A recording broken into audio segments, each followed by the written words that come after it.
Salut, bienvenue dans l'Instant, l'émission qui te présente une série en moins de quelques minutes. Et aujourd'hui, direction Mars pour découvrir un Gundam bien différent des autres. C'est parti pour Teketsu no Orphan.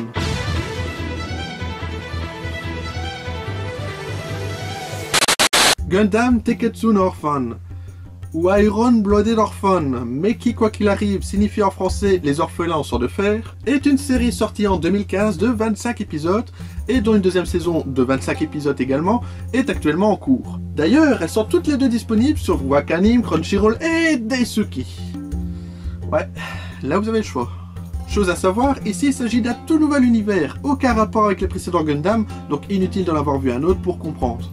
En gros, ici, on se trouve 300 ans après un conflit entre la Terre et Mars nommé la guerre des calamités. Kudelia, la représentante indépendantiste de Mars, souhaite se rendre sur Terre pour négocier l'indépendance de la planète rouge. Alors qu'elle compte se faire escorter par le CJS, une société privée, ils se font attaquer par Xalorn. Ou Xalorn? Bon, je vais dire Galahorn, et si c'est pas comme ça... Bref, Galahorn, qui est en quelque sorte l'armée terrienne qui a pour mission de maintenir la paix, mais qui attaque une société privée. Alors que les adultes du CJS prennent la fuite en abandonnant leurs déchets humains, des enfants orphelins qu'ils ont utilisés pour des travaux, ceux-ci vont se rebeller et sous les ordres d'Orga, ils vont remettre en service un Gundam de la guerre des calamités. Réussissant à contrer l'attaque de Galahorn, ils fondent les Tekadan, une nouvelle société privée, et leur première mission sera d'escorter Kudelia sur Terre. Et quand je dis escorter, c'est vraiment ça qui va se dérouler pendant toute cette saison. Contrairement aux autres séries où tout va vite d'un bout à l'autre de l'espace, ici c'est très lent.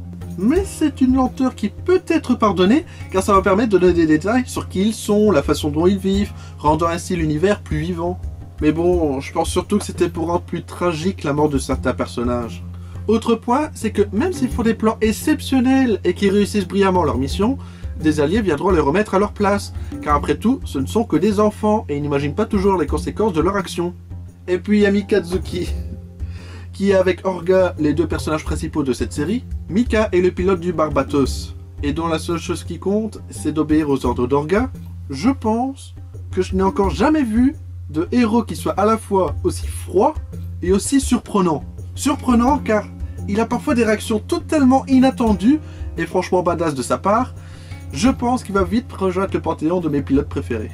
Après, que ce soit des passages qu'on croit savoir ce qui va arriver, mais qui pour finir brisent certains clichés des précédents Gundam, ou 2-3 physiques bizarres et des noms qui signifient quelque chose pour nous les francophones, comme Biscuit, qui de toute évidence en a beaucoup trop mangé. J'ai tellement de choses à dire en bien, et très peu en mal, que pour finir, si je m'arrête pas maintenant, je risque de spoiler. En bref, Teketsu no Orphan est un Gundam différent des autres séries. Déjà par son côté militaire privé, n'ayant pas spécialement de parti pris, et se déroulant en dehors d'une période de guerre, mais aussi avec ce groupe d'enfants soldats totalement justifié, qui n'hésitera pas à nous surprendre dans les actions qu'ils mèneront tout au long de cette saison.